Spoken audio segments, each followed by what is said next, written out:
Hello and welcome to Anything But Ordinary with Spooky and Raven. Tonight's topic, Wampus Beast, Beast of Bladenboro, and other cryptid phantom cats. I am your host, Spooky, here along with your other host, the awesome Miss Raven. Hey, how are you? I'm doing good. How are you? Great. Well, as great as I can be, anyway. Yeah. It's fall, so.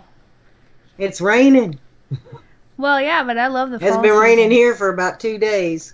Well, I'm not talking about rain. Sick of it. I'm talking about how, like, the fall colors and leaves are changing. And oh, yeah, it's just gorgeous. yeah, it's one of my favorite times. Well, I like all times of year, really. For a little bit of time. And then after a while, then you're like, oh, I wish it was summer. Or, I wish it was winter. Or, I wish it was spring. You know what I mean? Yeah, I hear you. No, I never wish it was winter. Hey, some people like winter sports and stuff. Not me. I don't like the cold. I don't like being cold. I don't like the cold. I don't even like looking at the cold. Well, okay. Anyway, tonight's topic was one of our viewers' requests that we had gotten. So we're trying to get a bunch of these viewers' requests in, you know? Yeah, this is a topic, though, that I thought about doing myself. Yeah, about phantom cats and stuff. Oh, yeah. Yeah. Well, when it comes to, you know, if you think about it, it comes to these phantom cats or these cryptid cat beasts or whatever, you know, from what I was seeing, there's these stories or these encounters that have occurred for centuries, you know, from what I was reading. And it takes place basically over the planet, you know. And yeah. When we were reading all this stuff, and, when we're doing research and you're picking one topic, it always is like a spider web anyway, because it branches off into somewhere else, and you're somewhere else, and then you're somewhere else, and you're like, wait, I got to get back to the topic at hand. But this is another one of those show topics that we're going to have to end up doing a multiple show on, just because there's so many areas that, I was reading about that I want to end up talking about, and we, you know what I mean? Oh, true. And only because we couldn't cover all the areas around the world in just a 2-hour show. No. Phantom cats, or ABC alien big cats, are large cats that inhabit areas that are not typically their habitat. Some people are making reports to spotting large cats and cat-like creatures roaming parts of the United States, where the DNR, which is the Department of Natural Resources, will tell you it's impossible. That is what they could have seen. Well, yeah, because they're like, you didn't see this. And you're like, really? Yeah, exactly. It didn't come out right. I'm sorry. But because I'm trying to think and talk at the same time, sometimes for me it's a little impossible. Like chewing gum and walking. Exactly. But, and that does remind me of this story. And this is a true story. When I was living in Iowa, a friend of mine, her dad walked out in his yard one day and he saw a cougar out there. So he called the DNR, and the DNR told him that there are no cougars in Iowa. Mm-hmm. And he says, well, I was looking at one. By that time, the cougar had gone off in the woods. And he asked the guy, he says, well, if I shoot this thing, will it be out of season? And the DNR guy told him, he says, there are no cougars in Iowa, so there's no cougar hunting season, whatever. So he said, okay. He says, well, I'm going to tell you this. He says, the next time the thing comes in my yard, I'm going to shoot it. And the DNR guy actually told him, he says, well, if you do, get the tracking device out of its left ear. And my friend's dad said, tracking device? There are no cougars in Iowa. What are you tracking? Why they would not admit, cougars are indigenous to the United States. Mm-hmm. Actually, they're everywhere. They're down in Mexico and... they're everywhere. I realize they're more common in the western states, but why in the world would you deny that there's a cougar in Iowa? And it wasn't long after this. Matter of fact, I think it was 3 days. Some woman hit one with her car and killed it. It was crossing the road and it scared her so bad, instead of hitting the brakes, she hit the gas. Oh my gosh. But I guess poor cat. I know, the poor thing, because they're beautiful animals. I lived in the country when I lived in Iowa, and I walked out of my door one day and came face to face with one, and the only thing that saved me was the fact it was going to the bathroom. So I just backed up and went around the corner of my house. And I can't even get into the conversation I had with DNR over that, because that would take up half the show. I know, I remember you telling me about it.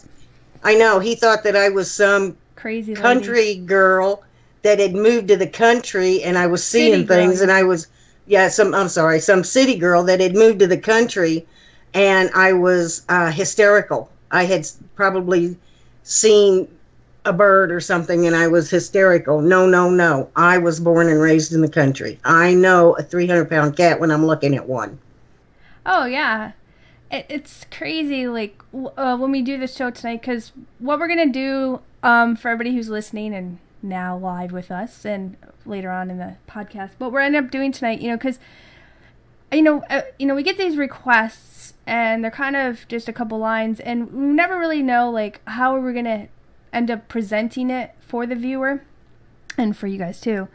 And so we end up trying to do a research on a little bit of everything. We go from one spectrum all the way to the other end, and then try to throw a little bit of it all in there and stuff. So it's going to be a little of a mixture of tonight what we're talking about when it comes to these topics and stuff. But I mean, there's so many things that we could talk about when it comes to this, but we're just going to kind of focus on these two little sections because it's too much to cover in 2 hours, like we're saying. But, speaking of cats and things and stuff, it reminded me when I was growing up, and my grandma, she used to, the same one who told us about leprechauns. That grandma? Yeah. Oh, sorry.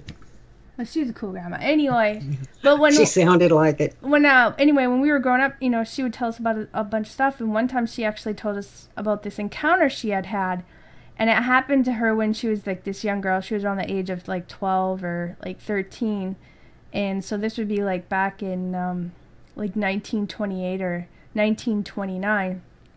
But anyways, they lived at it's back then. It was kind of like a country-ish area. Town, it's a little town, but they're not really in town. I think they were like on a farm, actually, if I remember right. And it was in the Dakota areas anyway.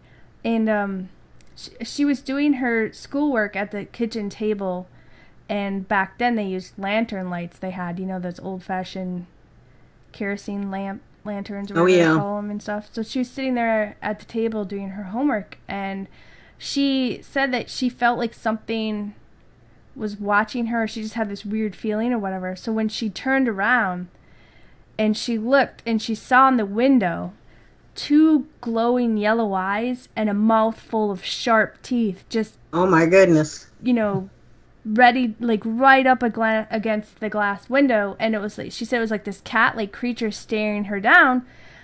And she said she was like scared, which I would be scared to death, and she was like trying to get her voice to come out of her body, but it wouldn't come out. And her and this cat were staring each other down. She was like petrified, and finally a scream came out, and her dad came running in there, and he looked and saw her. I don't know if she was pointing or just looked because he saw her face, and he saw this thing in the window. So her dad and I guess her brothers grabbed their guns and they took out after this thing. I don't know if they shot at it through the house or if they opened the door and shot at it. Anyway, I can't remember, this is a long time ago when she told me this, but, they busted out and they chased after this thing in the middle of the night to hunt this thing down. And they said they did take a shot at it, but I can't remember if they said if they actually hit it or not. But, they said back then that, the circus was in town and that it was probably one of their escaped cats. And so this thing, she's sitting here 12, 13 years old, basically by lantern light, which is not a very bright light if you think about it. It's like only lights up like a small circumference of the area. And then you turn around and you see nothing but a mouthful of sharp teeth and yellow glowing eyes right there at the kitchen window. But it made me think of, like, because now we do these shows about cryptids, or we listen to these shows about dogmen or whatever else, and it made me wonder, like, I wonder if it really was a cat that she saw in the window, or if it was one of these dogman things, you know, because when she says glowing yellow eyes, you know, but they did say supposedly a panther, you know, escaped from the circus that was in town, but that's always their excuse, right? You know. Oh yeah. That's the number one excuse. Well, just because the kitchen window's really high up, you know, and she's not around today to ask if, like, was there a wood pile right out there? And, you know, I'm sure a cat can stand up and lean up against the house, but it just doesn't seem like a cat thing to do. But she did see something, and something she's never, ever forgot. She told us, all of us, you know, and would tell us all these, you know, experiences that they had. But that's just one thing that was, like, every time she told it, it was like she was reliving the moment. And I don't think you'd ever forget that, where your hair's standing up and you have this big cat, like this picture that we have here. It's basically like that.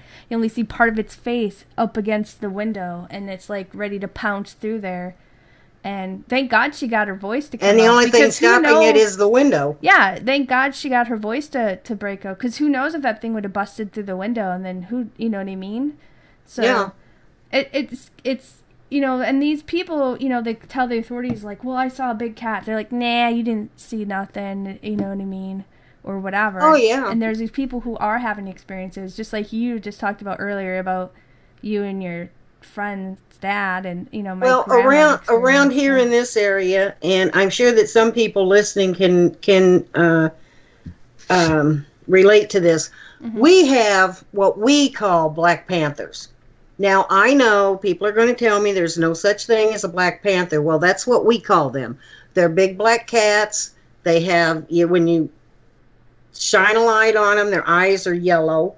I have seen these things all my life. I have seen them. I have heard them. I have never encountered one. But I've seen them. That's a long time to see it. I know. But, you know, I mean, you would, you know, at night, walking through like the barn lot or something, one time there's trees there, and I actually saw one go up into the tree. They're waiting around, I guess, to grab small livestock. You know, when they're coming down to your farm, they're getting hungry. But I have seen these things. Other people have seen these things, but yet, you know, like the DNR and other people will tell you, oh, you're not seeing that. There's no such thing as a Black Panther. Well, no. And then they tell you, well, you know, it's probably a rare black cougar. Oh, wait a minute. There's no cougars here. Yeah. There's nothing. You know. And I know that jaguars are indigenous to the United States, too. They were ran out for a while, but they're making a comeback. And some of them are black. But, you know, that's just an example of a cat that people will claim do not exist. That we're not seeing this. Well, they didn't say they do not exist on the planet. They're saying that they're not in that habitat or that area. Right. Blah blah blah. You know what I mean? But there's nothing but woods around our farm. I mean, on three sides. There's only one way in and one way out, and there's plenty of places for them to be. You know, and it's not like we're the only ones that ever saw them. You know, or heard them. You know, farmers down along in the area, they talk about them, you know, actually quite a lot. But yet they don't exist in this area. Well, yeah. And that kind of goes with some of the things that we're going to be talking a little bit about tonight. And then we're going to focus on, you know, some things that are kind of strange that don't 100% match these known big cats, that their behavior, their pattern, or whatever. Right.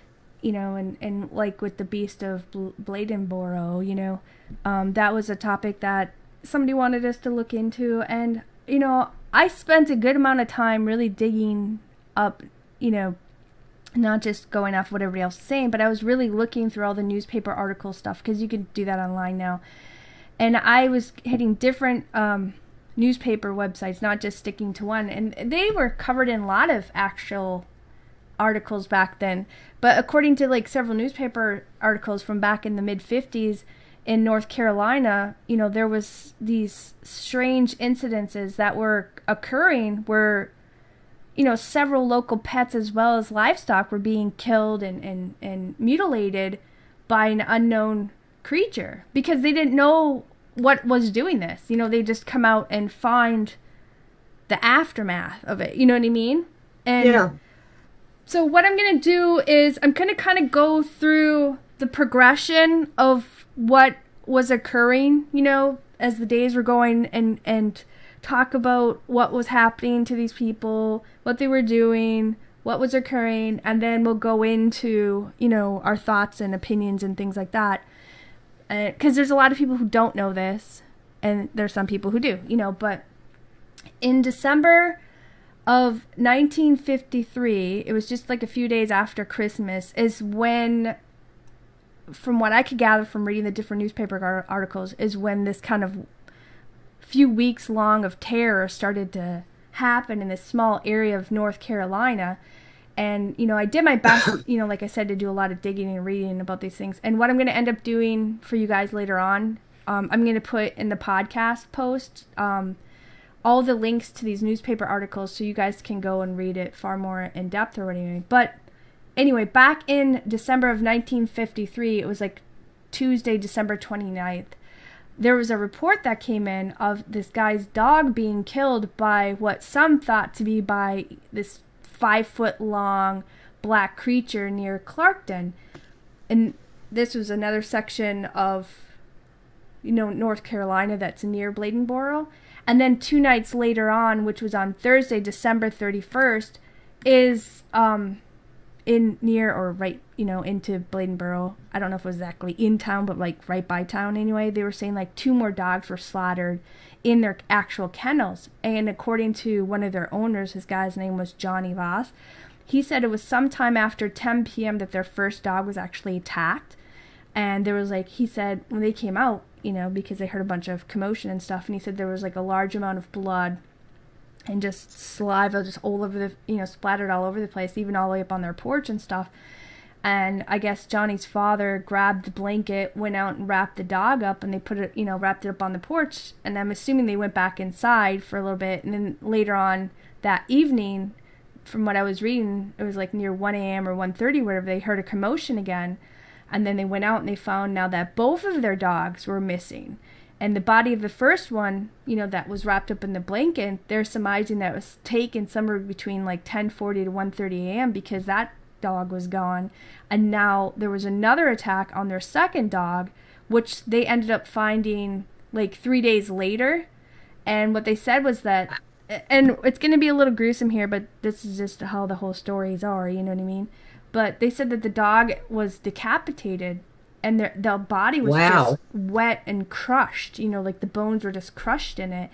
And then they said the other dog had its bottom jaw tore off, which is an insane, you know, amount of strength to rip an animal's jaw off, you know what I mean? But Right. on Friday, January 1st of 1954, there was another farmer from Bladenboro where he woke up, you know, in the morning hours, and he found 2 of his dogs killed as well. And this guy's name was like Woody Storm Weaver, and he said that it looked like his dogs like fought to their death, because one dog was like partially feasted upon, and the second dog's body, you know, I think the first one was kind of mowed up, but the second one wasn't or whatever. But he didn't end up burying it, you know, and it ended up coming back that Saturday, you know, the next night or the next time over, and it ended up taking his dog's body off into the woods. So it came back. It was like a repeat, you know. Did it unbury it? What? You said he buried the dog. No, he didn't. They took out you know, it killed both of his dogs, but you know, it ate up on the first dog, but the second dog he didn't, and the guy didn't end up burying it yet. You know what I mean? By the, you know, before the thing came back. Oh, okay. And then, you know, took off with it. Well, then on Saturday, you know, the next day, which I was saying, where it came back and ate. I'm sorry, I misunderstood what you said. Well, it happened on like Friday. You know, he found it, you know, and then, you know, I don't know if it was like Friday-ish, Saturday-ish, you know, where you got that time in between or something. Mm-hmm. And you know how farmers get up early and stuff. But anyway, it came back and took the second dog. And then that same Saturday, January 2nd, another man's dog was attacked and killed. And this guy's name was Gary Callahan. And then there was this guy in town, from what I was reading. His name was Malcolm Frank.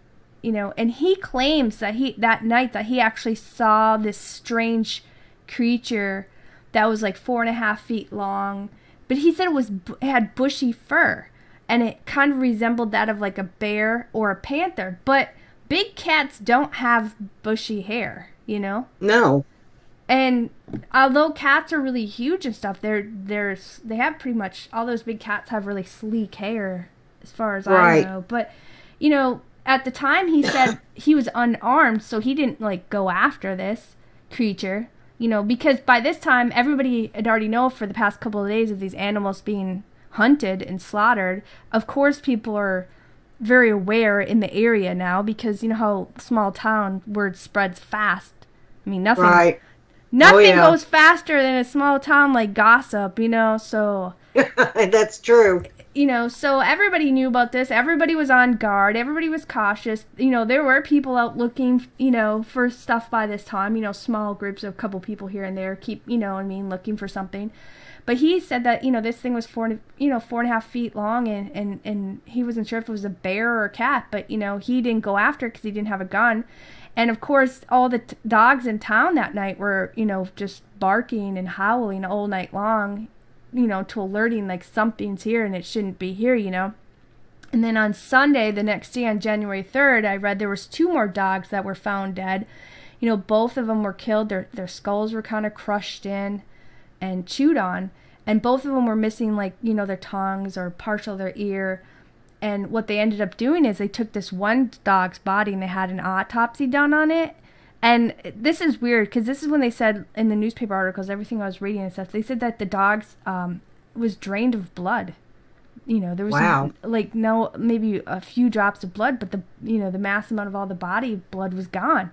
And it was said in the newspaper article that, the police chief, Forrest, he stated that all the reports of all these dogs being killed, because there were several of them. We've only gone up to just so many right now, but there's tons more that keeps happening as we go in talking about this. From what I was reading all these different reports, he was stating that all of these dogs had their lower lip broken open or, their jawbone smashed back and they were drained of blood, which I don't know any animal that drinks blood except for a vampire bat. You know what I mean? But this police... Chupacabra. Okay, but I don't know of the chupacabra. I mean, I don't want to go, run into the chupacabra no, we don't. And be like, hey, what's up, dude? I'm just saying, I know. The ones I've only seen, But right. This police chief, he's during this time, because obviously it's been days now, and everybody's in different sections of this, because it's coming into town, it's right outside of town, it's killing people's dogs. Obviously, whatever this thing hates dogs, because that's where it's been going after so far. Because you got other livestock and everything else, but everything I've been reading is nothing but been dogs, okay?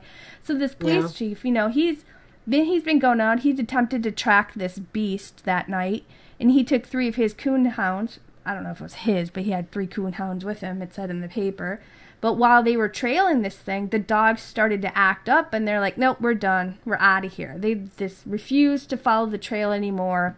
So, of course, then he had to, okay, we're done with this. He had to go back in. Well, later that Sunday night, this guy, his name was J.R. Pittman, I think he was 25 or something, the paper said. He stated that he heard, this strange sound that evening around 11 at night, and it was not far from outside his window. And he said it was weird because it almost what got his attention, because he thought was this a baby crying, what is it? It was the weirdest thing. So of course he got up, he got dressed, and he grabbed his gun because of course they know there's all this killing going on in town and outside of town. So he went outside to check it out. Well, he said he kind of trailed the sound to the edge of the woods, which I'm like, who does that? Who goes out in the middle of the night I'm gonna go check out this weird freaky noise that kind of sounds like a baby, but then I'm not sure if it's first of all, if there's a baby out 11 o'clock in the evening going off in the woods, and it's probably not a baby you should be following. You know what I mean? Right. Because obviously it's not a baby. But so he's going out there and he's trailing this thing out to the woods near his house, and he said he was going for almost a mile out there. And according to the newspapers, or what he said, I don't know. But he said that at some point he saw a lot of movement in the brush, and he never really got a sight of whatever it may have been, moving, all that stuff. But he said that it was obviously large enough where it was causing a lot of things to move out. It was about 150 pounds. He's thinking, like, this thing had to have been at least 150 pounds to cause as much movement that he was seeing in the brush and stuff, and from how everything was moving. But he wasn't certain on what it was, but he said it was larger than a dog, but it had, it was way bigger than, like, a really big dog, you know what I mean? But he said that it had a similar print to that of a dog, but it was no dog print that he's ever seen that was that huge. Which makes me think of that time when we had a guest on who has a dog man coming to her house all the time. I remember they took those photos of the bipedal wolf print, and there was some huge, weren't those like 9.5 or they were big. Yeah, they were super huge. I don't remember how big they were. Yeah, I'd have to go back and check the show with the photo. But yeah, I remember they were huge too. So as I was thinking like this guy, I'm like, I can only imagine the type of print that they were seeing. So anyway, many people in town were like speculating, like, what is this thing? They're like, everybody's like, oh, it's a bear, or it's a wolf, or it's a cat. Which cat and wolves aren't supposed to be in North Carolina from what they're saying, but animals are going to roam no matter what they want anyway, that. Right. But there was this other man in the paper. His name was Lloyd Clemens, I think his name was. He claimed that he saw tracks in his yard, and he said that he saw this vampire beast, because that's what they were calling it, because, these dogs were being drained of blood, which is weird. But he said it was around 8 o'clock that evening when him and his wife, they were just, relaxing in the house, just chilling, doing whatever. And he started to hear his dogs acting up. So, of course, he got up and he looked out his window. Now, he said his window and his neighbor's, it would be like his front window. So he had his front window light on, And he said his neighbor's light faced that direction too. So he kind of had good light from both sides. But he said that he saw this, I guess, like 3 foot long, 20 inches in height creature that had like dark color fur, and it had like a really long tail, and he said it was kind of stalking in the darkness towards his dogs. Well, of course, he grabbed his shotgun and he went out to take a shot at it, but by the time he came out with the gun, the thing already took off into the darkness, or it hid where he couldn't see it. I don't know, but he never did see it again, because he kind of hung out and looked for a little bit, but he didn't see it. Well, I guess around 1:30 a.m. that same night, both the police chief and this guy, DJ Pitt, or I don't really know how to say his last name. He was like this local garage guy that worked there anyway. But those two guys were hanging out, because they were looking, them and a few other men were out looking that night for this creature to stop this thing from attacking everybody's pets and stuff. But I guess they said like 100 feet away from them is when this another dog started to be attacked, because it was near, I guess, like the Mill Village area of Bladenboro or whatever. But what they were saying was like they were both out in this little section, and this dog was, I guess 100 feet away or whatever, and they heard the dog just freaking out and just I guess crying and yelping in pain and stuff. And what it was is they could hear this thing fighting with the dog, and then the dog being, dragged off towards the wooded Everglades, that overgrowth of woods going into the woods, or whatever you want to call it, right behind those houses.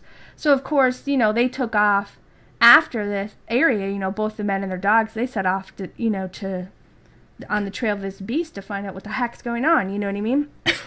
Wow. Well, I'm sure at this point, everybody in town and in the surrounding areas were a bit anxious with not knowing what was hunting the area. Not to mention, if some were farmers, I could imagine their concern and worry, if their livestock, which is their livelihood, was going to be next on the hit list for this beast. Well, yeah. I find it interesting that most of these animals were killed but not eaten. They might have been eaten on, but they were not eaten. Yeah, like. And the lack of blood to be found in the bodies. I mean, it's just strange. 9 dogs killed in almost the same manner in like 3 to 4 nights straight. Yeah. It's That weird.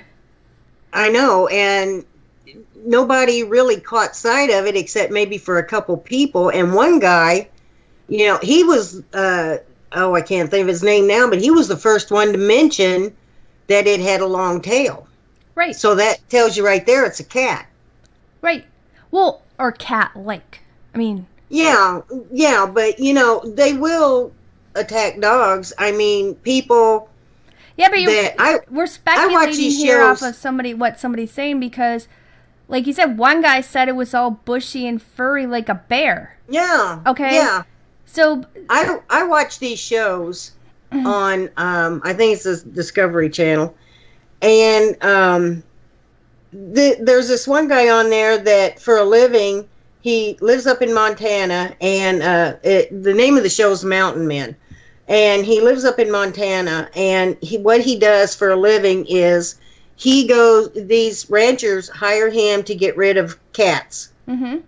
And he made the statement one time while him and his dogs were setting off to track down this one cat that had killed a calf. Mm-hmm. That he also had to be on alert. He said because those cats will kill the dogs. He says when dogs come running at them barking, that a lot of times, like I think he said it's like 3 out of 4 times the cat will go straight for the dogs. So, well, yeah, but so far we don't know, and everybody has like different, like when they're talking about what they're seeing, it's like they're not really seeing the whole body; they're seeing parts of it. They know it's huge, and they know it has a tail. That's all they know so far, right? And most of the time they come out, the animal's already killed, and the thing's not there, so it's killing quickly right. And then taking off. Yeah. But that alone, though, tells you that it's not a bear. Bears don't have long tails.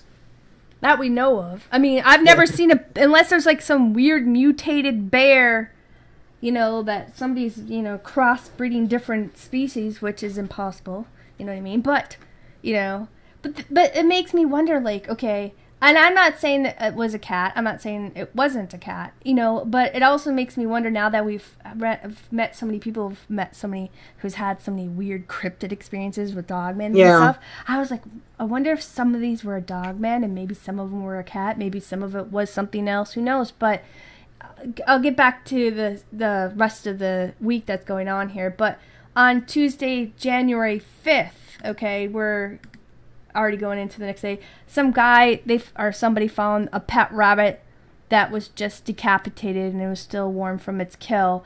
And then that same evening, this 21-year-old mother, sorry, somebody said man, bear, pig. Yeah, I remember reading about one of those things too. But this 21-year-old mother, her name was, I can't remember her name. Anyway, she was Miss Kinlaw or whatever. She claims that she had this run-in with this cat-like creature. And she's in town, okay? So this thing's got whatever.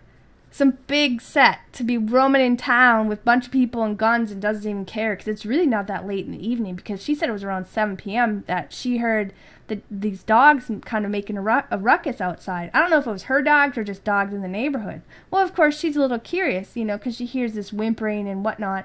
So she goes outside, she's standing outside, she's kind of looking around, and she spots this cat-like creature like 20 feet away from her. Oh, my. And she said this thing turned and it spotted her. This thing was 3 doors down this dirt road in front of her, basically. And she said it turned, saw her, and it started to run towards her. And it was only a few feet from her porch, and she was screaming, by that time, and she ran inside. And, of course, her husband and the neighbors are like, what the heck, because they hear a woman screaming now. So, of course, he grabs his shotgun, and I guess he went outside. But at some point, and I guess by the time they went out, the neighbor and, because the neighbor came out of his house, too, to come out to investigate why she was screaming. But by then, this thing was gone. So it came after her. By the time she goes inside, her husband comes out, whatever, this thing is already gone. Maybe it's jumping on roofs for all I know. I have no idea. But by then, everybody's really upset because now it's coming after people, not just dogs at this point.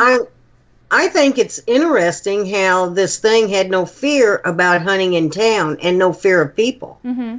I mean, how stealthy and quick it has to be with its kills not to be spotted. Right. It's killing a lot. And it's not even, it doesn't even seem like it's killing to eat. It's just killing for fun, or it's killing to drink blood from the way the newspaper articles are talking about. And of course, you know how newspaper articles are. I mean, I wasn't alive during this time, but, I don't know. Did this 100% happen the exact way how everybody's saying it happened? Or did the papers exaggerate a little bit? I don't know. But I'm just telling all the information, what we're finding, But there were...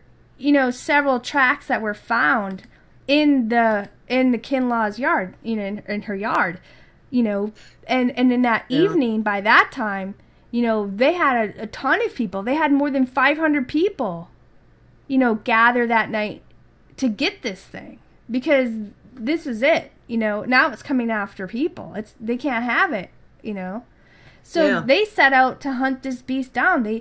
Everybody was armed with guns and dogs, and they were searching, the nearby swamps and the wooded areas. They were going up and down the town streets, you name it, you know what I mean? And it's not like how it is now. It's like, and I know some smaller towns, they have paved roads a little bit, but back then you have dirt roads and alleyways, and you don't have as, a bunch of lighting, in the 50s. Like you do now, you know what I mean? Yeah. So you got all 500 some people. I think that might even just be the whole town population at that point. Maybe it sounds like it. You know what I mean? So you got all these people running about with guns and stuff. You got everybody sleeping with their lights on outside. Everybody's peeking out the window at every noise they hear. You got kids armed, because I was reading about in the paper where even little kids were walking around with guns, That's the country. They're raised on how to properly use a gun because you go hunting to live. Back then, all farmers, you might as well say, most of them anyway, the majority of them all had guns, and their kids all knew how to use them. They were taught. Yeah. That's how we grew up anyway. If there wasn't a grocery store, you had to learn how to eat and live. That was just a part of life. It's, you know what I mean? But, so you got all these people on paranoid, because this thing's in town. It's hunting dogs. It's chasing people now. And you got 500 some people just roaming around. Could you imagine the sight of all these lanterns and torches and what have you and guns, and everybody's just looking all over, But they did, when they were, scavenging the area and they're hunting about and they're looking for this thing that even, there's a couple of guys, they came up on 2 sets of tracks that were located on a creek bank, and they said that one was larger than the other. So it kind of brings up the possibility that they were actually not hunting just one thing, but they're hunting 2 of them now. And they were thinking, okay, is this like a female and her young?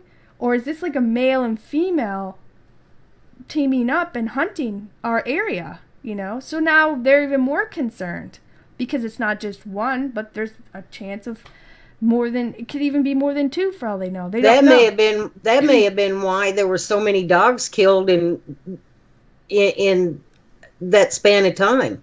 Yeah, exactly. They're both in town attacking or coming to the farms and attacking the dog. Yeah, but that's 2 creatures that are super fast and quick that can they're setting off the animals. They're all like rowdied up. Then they get killed, and by the time because farmers, people come out real quick when something's going on. They don't be like, because that's their money. Livestock is their money.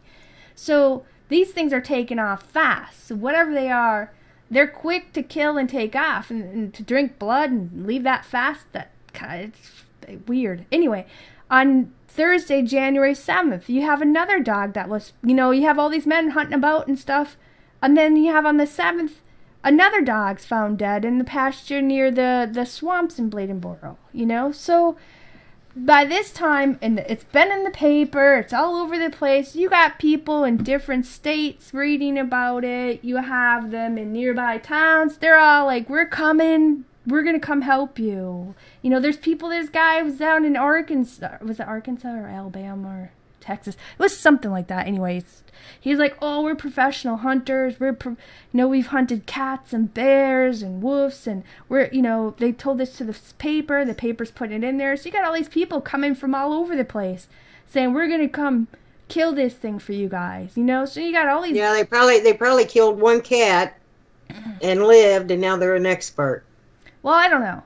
But there's people who claim to be that they've gone to places and hunted different areas to help rid nasty pests for other people and stuff. But anyway. Yeah. But so now we're coming up to about 1,000 people coming into this town, roaming this area around, Cotton Mill Village. And they're in search of this killing beast. They're all armed with their shotguns and their rifles and their pistols. And like I said, a lot of these people are uninvited. They're coming in on their own to kill this thing. And they're all coming from different areas in different states. And then you got the people who belong here.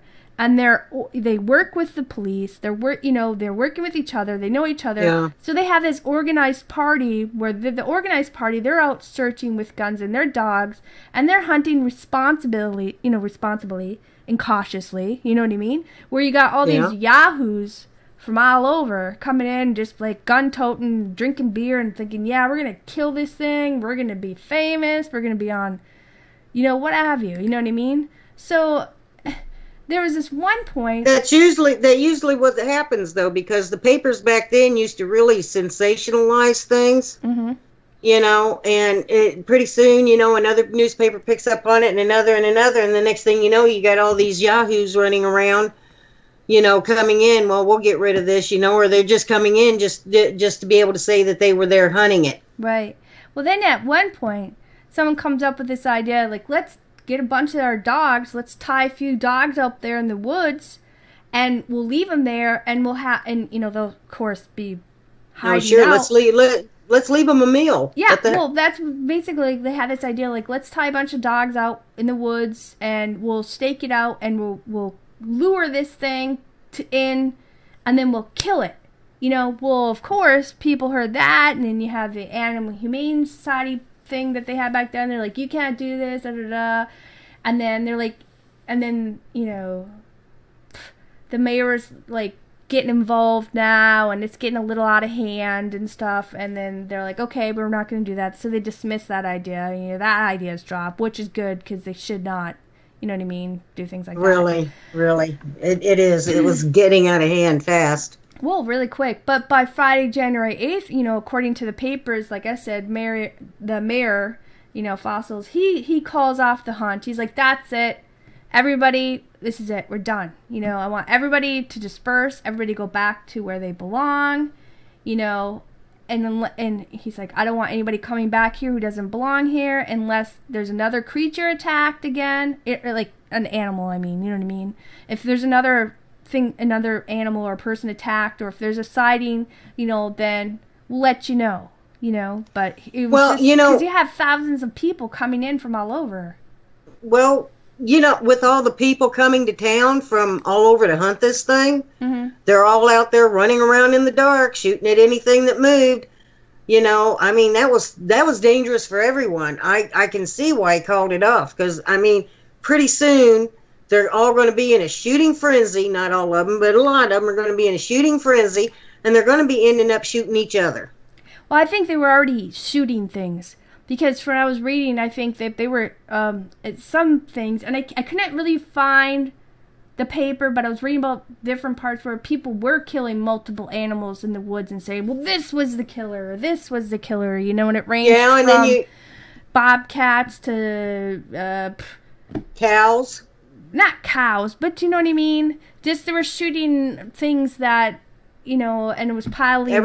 Everything that moved. Well, they would have, if they'd have got out there, like I said, in the dark, they're running around, they're shooting at anything that moved. Sooner or later, they were either going to shoot each other or they were going to shoot livestock, thinking that it was this creature. Right, but only the people who are coming in who don't belong there, don't know the area. Right, exactly. Or and don't tell me they didn't have people coming in from town that didn't know what in the world. I almost said something. What in the world a cow looked like. Well, I don't think so, but you'd be surprised how many people don't. Well, anyway, on January 10th and 11th, now it was reported in the papers that there was 2 different sets of cars that were traveling down this road. I think it was like Highway 211 or whatever. But because that was the 8th, they called it off, and a day passed, right? So you got the 9th. Right. I didn't really see anything. It could have happened, but I don't know, because I just didn't find the articles. And some of the articles, you have tons of days, and all of a sudden they'll be like the next day, and Google won't have it up for you to read. I don't know why. So it's kind of frustrating when you want to follow the rest of the story, and then it skips a couple days, and like, oh, we'll upload this one. So they don't have like all the articles that I would have loved to read. But anyway, like on the 10th and 11th, I found some reports in different papers where they were talking about these 2 sets of different cars were driving down this Highway 211, where they claimed they came across and they saw this beast of Bladenboro. This guy's name was Jeff Evers. Now, he was the driver of the one car, and he said that both he and his passengers saw a 4-foot long, 2-foot in height, like brownish in color, and it had like a long tail with runty like looking ears, and it had like a large head, and it was like a cat-like creature that crossed the road near the bridge at the big swamp. And that's like 4 miles out of the town of Bladenboro on, like I said, Highway 211. Well, then the other car of people was Mr. Johnson and his passengers, and they gave the exact same description, or basically the same description, so said the paper, as, the other guys to the police chief, and they said, well, we saw this huge cat-like creature. And I would think these people would know what a cougar looks like, or a puma, or whatever. You know what I mean? But you know how the paper likes to say, well, they said it like this. Maybe they said, yeah, it was this. I don't know, but I can only go off of what the paper's saying, because I didn't interview these people or anything like that. So now you have on, January 13th, it was a couple more days past since the guy called it off, but, people are still out there going to hunt anyway.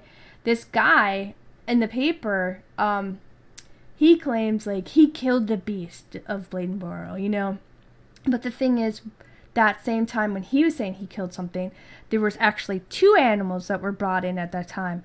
Now, one was a bobcat that was, snared and shot in the big swamp area, which, we already know that dogs were being dragged into that area, Yeah. And his name was Luther Davis, and he claimed that this bobcat is the killer, and he killed it, Well, there was this second creature that was spotted. It's kind of like this leopard cat, and this guy, his name was Bruce Souls. He actually ran this thing over on the road. I guess he operated one of like the service stations in near Bladenboro anyway. But he killed this other cat-like thing. And now both of these animals, they didn't match the beast that was hunting these dogs. Because of the descriptions that people were saying what they saw. It was way bigger than this bobcat, because a bobcat's way too small in height. Plus its body, it would be like, 30 to 60 pounds. And they have stumpy tails. They don't have long tails. And then this other cat that this guy saw on the road that he just ran over and killed, like floored it. It ended up being a Mexican ocelot, or what are those things are, talking about those cats? Ocelot, yeah. You're right. Well, those things are really short in height and their weight, and they only have like an 8-inch long tail. So both of those animals that these people claimed was the beast that was killing these huge dogs and livestock and everything else is not the killer. And that's just 2 of the animals that I read in the paper. Obviously, there's more, you know what I mean? But on January 14th, and I think there's a newspaper article where the mayor and this guy, I think, were standing in town holding up the bobcat saying, "This is the beast." Obviously it wasn't. Because no way. The track of it. No way. The bobcat track of it print is smaller than the prints that were found around all these animals. So on January 14th, in the Star newspaper, it said that 3 more dogs were killed, and they were all mangled, like all the rest of them were. So if they killed the beast on the 13th, then how are more dogs being killed on the 14th? Well, when I was reading the paper and stuff, although more animals were being killed, the mayor and all those said that there was no more hunting posses that were going out in the woods looking for it at that time, according to the papers. So, well, it sounds like no one knew what was what. It's hard to know. Yeah, you have people saying that it was some strange creature, furry, that sort of looked like a bear with the head of a cat. Others saying it probably was a bear or a wolf.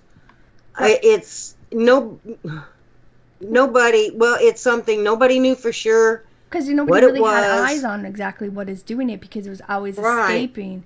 And I don't know any predator that drinks blood. The only one that had a good look at it was that lady, what was her name? Kilgrew, something like that? Kinlaw. That it was running right to her. She's the only one that really had a good look at it. Yeah, and she said that she said cat-like. I'm sure she told the paper it was probably like a cougar or something, but of course the paper's gonna be like cat-like beast or cat-like creature, you know. But the weird thing is these killings. The weird thing is from when I was reading the papers, and I could go on for years and years and years, but from, what are we at, 1954, and keep going up, which I did read a bunch of other papers too, but, I mean, I don't have enough time to get enough research in 2 weeks, you know, just to read all the papers, but it seemed like right after that time here, you know, for a while, because I kept looking through the papers for a long time, and I wasn't seeing anything. Because sometimes it'd be on the first page, other times it'd be in the middle of the newspaper, or at the end it'd be a little tiny snippet, you know, the Beast of Bladenboro struck again. Well, I wasn't seeing anything for a good while. Until, oh man, I forgot what I was just going to say. Oh, until like later on, it started to seem like, the killings just stopped. So people were kind of speculating, like, did we finally kill this thing? Or did it move on to another area, you know, or what have you? And so I guess from what it seemed like, I think this thing just moved off because there were so many people looking for it. It probably got scared off and probably did, or it killed enough that it didn't need to eat for a little while. Because that was a lot of killing for a good couple of weeks. Yeah. You know what I mean?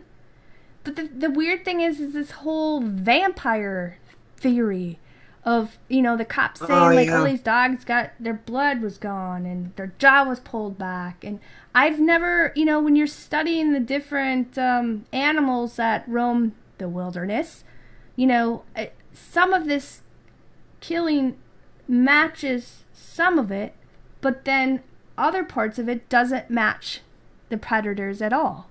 So it makes you wonder how much of it is, if it was real, or was it, made up on a little bit to centralize, to sensationalized, it or whatever. So it sounds like it might have gotten to the point where the whole thing was kind of thrown out of proportion. It could have been because of hysteria, because you get mass hysteria. Right, exactly. But there are cases where we're going to do a show on where we have cattle mutilation and horse mutilations and things like that, where these animals have absolutely not a single drop of blood in them, because when we did a show about the chupacabra, stuff like that, we found tons of weird things where animals were, killed and there was no blood in them, and then other ones where they had like surgical things done to it and nobody saw what happened to them, but yet these people's livestock's dead, But so I'm reading these newspaper articles and I'm going for a while, and then here, and because you got summer and spring goes by, now comes next winter, because this was all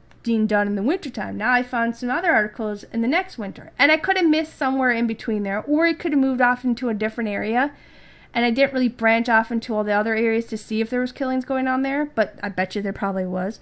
But here on December 14th or 15th, I find a newspaper article where there were several more animals that were killed, and they were killed in Robson. It's actually real near Bladenboro. It's not that far from there. I think it's like 45 minutes or 40 minutes, whatever. It's not far from that area. But this guy, was at the KM Big Tenant's farm, and they actually had 5 pigs and 3 chickens, which they believe was killed by the same creature that was killing over there in Bladenboro. Because the guy, Mr. Marvin McLam, I believe that's his name, he discovered his pigs that were mutilated. He said 4 of them had crushed skulls. 3 of them had their legs torn from their bodies, and they had no blood at the scene or in the animals, which is weird, okay? The whole, animals kill, you have blood somewhere, you know what I mean? Right. So they were suggesting that it was the same MO or the same type of killing that was going on earlier in the year at the, by the Bladenboro vampire beast. Well, this Marvin guy and his father's name was Perry, I guess like around midnight, they went, what happens, they heard the dog, and they heard the chickens, making a fuss. Well, these are farmers. Of course you're going to get up and be like, what's going on? You know what I mean? Right, exactly. So I guess it was like around midnight or whatever, his dog was acting up and what have you and stuff. So, Marvin goes out and he goes and checks, to see what's going on. And that's, I don't know, it's just crazy. But he was, he basically ran back behind the house, see what's going on with the dog and stuff like that. And the dog's acting up. So him and the dog, they go to pursue this thing out into the darkness to find out, like, what the heck this thing was. And then I guess the dog got to this point and it started, like, it got scared, and started whimpering. It was no longer pursuing this, like, I'm going to get you. It was like, oh, I'm out of here. So the dog turned. Yeah. And took off and ran back to the house with this young Marvin's like, okay, I'm out of here. And he turned around and went back with his dog, because if his dog's like, I'm going to go kill this thing, and then next thing you know, the dog's like freaking out and turns around and runs in fear, obviously you're going to follow your dog and be like, yeah, I'm exactly. not hunting this thing now.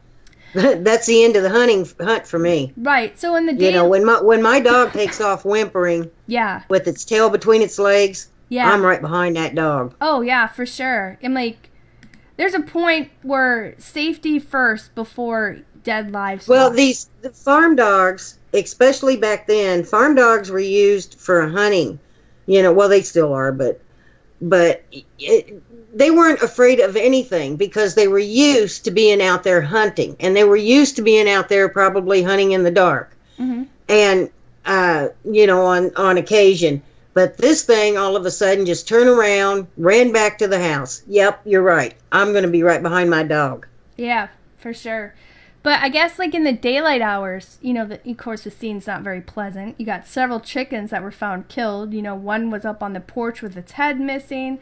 Then there was a couple other short distance from the porch, so you got blood, supposedly, I don't know. See, here's the thing. There's some blood left from the chickens, but the pigs were drained dry, okay? But yeah. From what they were saying is, there were several tracks around the house and in the pig pen, and it was said that there was no way that they were dog tracks, although they were similar to dog tracks, but they were way larger, because, there's no dog that has that huge of dog tracks, is what these people are saying. But that wasn't, like, the only report of livestock death in that area, because there was also chickens that were being killed in the Fairmount area, and also in the Lamberton, or however you say that. There was a couple areas around this guy's area too, where it wasn't just his livestock being killed, but there was other livestock being killed that same evening, okay? So there was a hog, I guess there was like this hog, was like a half-grown shout, or however you call those type of things. Yeah, it was killed, it was dragged off and killed into the big swamp. And this guy's name was Barry Lewis. He discovered it and saying that part of it, flesh was eaten a little bit, but the bones were all just crushed and broken, So then on December 16th, I was reading in the paper, in the Robinson papers or whatever, there was this article that stated that the beast was killed, okay? They say, okay, we finally killed this thing again, okay? Because first ones wasn't obviously it, because this thing is killing again.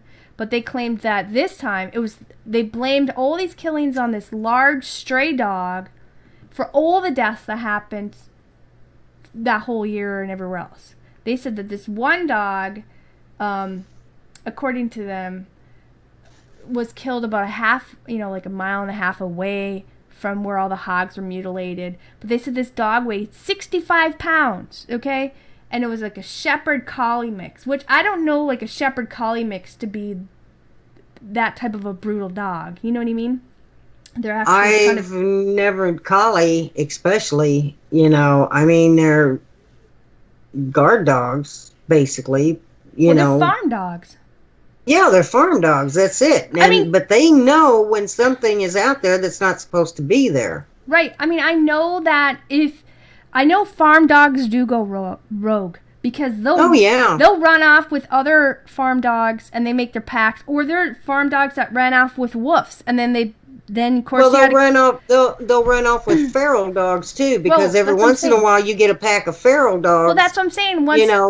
Your farm dog is likely to join them, not always, but I mean it does happen. That's what I'm saying. It's happened it happened on our family at our family farm. Not me, but I meant my mom when she was growing up. They had to shoot one of their dogs because it started running around with the wolf pack and then was coming back killing their chickens, And you can't have that because it went rogue and wild. But it does happen. But they're saying that this Shepherd Collie mix was the reason why all the tons of dogs that were killed in Bladenboro and these other places about these pigs and chickens and cows was all because of this dog, and basically the game warden Freeman, he said the dog was most likely to kill these animals, and he said the dog lapped up all their blood because dogs like warm blood, so it drank all the blood because it lapped it all up. Okay, this is what I can't see a Shepherd Collie mix. I mean, they're strong dogs, right? But I can't see them grabbing a half-grown hog and running off with it. Hogs are huge and heavy too, though, dude. But yeah, depending on the breed. But didn't this thing squeal all the way to the swamp? I mean, those things make noise. Yeah, but dogs fight dogs, and those dogs would have fought. There was huge dogs that were killed, just as big as this dog, if not bigger. And that's something else too. A farm dog would have fought that dog. But see, the game warden, he said that this dog was most likely, the dog that killed the hogs because it was they found it somewhere a mile away. The dog's probably just minding his own business. They're like, oh, he did it, let's kill it. But he said that this dog, what it did is it lapped up all the blood at the scene because it was nice and warm, and dogs like warm blood, so whatever. So even though they were like severely mutilated, okay, like the dog to me, I would think a cat did it, not the dog, okay? But I don't think then they said, well, maybe it was also a pack of dogs that did this killing. But you know what? When I was reading this, the pigs, they were in a fenced area, and the fence was over 4 feet high. And the chickens, the chickens that were taken, they were taken from a roost that was in the tree, okay? If it was a pack of dogs, then they would find a pack of paw prints. I know, listen. But I highly doubt it was a pack of dogs doing these killings because, one, there would be tons of more tracks. Huge tracks. Like all of them you'd see. And plus, people would have heard the pack of dogs barking and howling and growling. And how would they have gotten the chickens out of the trees? Well, right. How did they jump this 4-foot fence to kill these pigs in a short amount of time, and then they all jumped back out at the same time and escaped before any of the owners caught a single sight of them? Come on. Yeah. And I don't know about you, but I've never seen a wolf climb a tree or a pack of stray feral dogs either. I'm not saying a dog probably can't climb some little type of tree, jump here or there, but that's not how this tree was, So they're trying to tell me that this one dog, the Shepherd Collie dog, did all this killing. It jumped a 4-foot fence, killed all these pigs, crushed their bones, drained them of blood, and flew out of back over the fence before the guys came out, and didn't eat any of the bodies. You know what I mean? Not to mention they grabbed the chickens out of the trees. Yeah. How'd they do that? I don't. Yeah. And it's like I said before. If it was a pack of dogs, they would have found a pack of paw prints. Even this one dog, but they would have found the paw prints around the pen, around the tree. There's what did he no way do? in time that those animals would have all escaped before any of these people caught sight of these animals being killed. You would have seen something if it was a pack of dogs. Well, the thing of it is, too, if it had been chasing the hogs, for example, if it had been chasing the hogs, by the time the people got back there, that dog had still been chasing those hogs. Because he'd have been so involved in trying to get one of them, and then how did he jump a fence with a half-grown hog? Right. Well, the thing is with wolves, okay, we have wolves. We have timber wolves up on our property up there, you know, that we have. And you hear them when they're on a hunt. You hear them when they take down the hunt. And you hear them enjoying their kill, okay? They're not just but even a wolf, even a full-grown wolf cannot jump a 4-foot tall fence with a half-grown hog in its mouth. No, they left the hogs there. They just killed them and drank the blood and crushed all their bones. So it makes me think of some of these stories that we read about of encounters and stuff where people talking about these dogments killing their mastiffs and their horses and stuff like that. But the weird thing is, where's all this blood going, you know? But so far we've had bobcats blamed. We've had this weird exotic little cat blamed. And we've had, you know, now this poor dog killed and blamed for this murders of all these things or whatever. So I'm reading this stuff after a while, you know, of course now this killings stop in the area again. So I'm assuming, okay, it's probably moved on, you know, or it might have been killed. Because now the people articles I keep reading, I'm not seeing anything. Until, you know, in the winter of 1975, there's several more animals that are being killed. And the report, you know, they're talking about the same type of killings going on. Then I was reading these reports up into the late 1990s. Okay, then it started happening again there. And then in like the September of 2007, there was several goats that were found dead in the Lexington area, North Carolina. And then they're in Greensboro. They found, you know, there was 4 goats there that were killed, but their necks were, you know, ripped open, and their bodies were drained of blood. But they were left uneaten. Here we go, where these things are not really being eaten. Why aren't any of these animals being eaten? You know, so that's the strange thing. And then I was reading in the Star newspaper on December 12th of 2007, there was reports of a 3-year-old pit bull that was mauled with deep wounds to the backside and into his paws. Wow. And the young girl, she comes home from school and she finds their pet. And of course they brought it to the vet, you know, so that dog kind of got saved. But before that, this dog was attacked. There was 2 puppies that were found dead and killed, you know, early in September 2007. There were reports of 3 dogs that were killed by this unknown creature in the Brunswick County. And in those cases, no one's seen what was doing those killings as well. And they started calling this the Beast of Bolivia or whatever it is. But on this little map I have here, you know, I started marking all the areas where, in the newspaper articles, where all these killings were taking place of these same type of mutilations and blood missing, and just, it's strange, okay? And a lot of it where it's down lower is where the Bladenboro is, you know, and one push pin could be a mark for, you know, several killings, not just like one dog. It could be like several in the area of that evening or whatever, okay? But on March 12th in 2012, I was reading about a miniature horse that was attacked in Clayton, North Carolina. And this little horse, and its horseplate it had on, was actually torn to shreds. And it lost up to about 25% of its blood. You know, it only had like 25% left or whatever they were trying to say.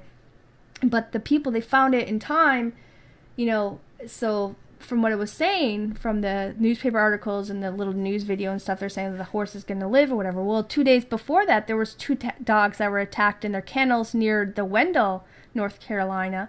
And in June of 2013, going back to Bladenboro now, I've read that there was 3 horses and a bull mastiff dog that was... Oh my, those are big dogs. They're huge.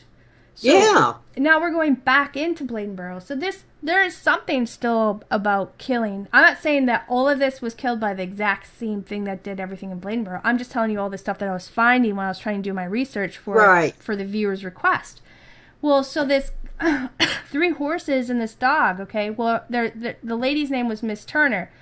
And anyway, her horses were discovered after Turner's son, you know, basically his name was Tyler. His attention was caught by their, you know, because the dog was barking and barking. So, you know, of course they went out to see what the dog was barking at. And the dog was barking off in the direction of the woods. And that's when they found their horses dead. Well, the police and the veterinarians, they come out to the family's place, and it was said that the horses had died due to puncture wounds to their necks.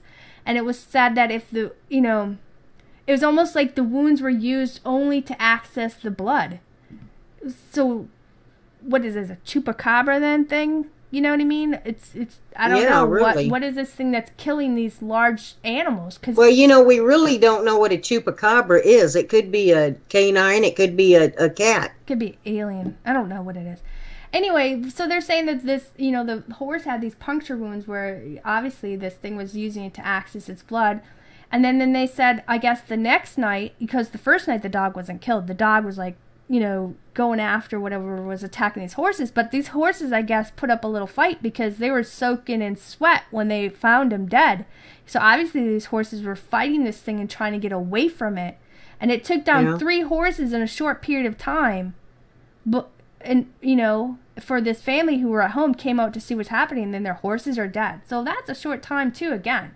So they come out the next night, and their dog was killed in the exact same way. It had 2 puncture wounds to its neck, and they say the blood was drained out. So I don't know, what is this thing that's stalking North Carolina's area? What's killing these livestock and household pets? Is it a bear?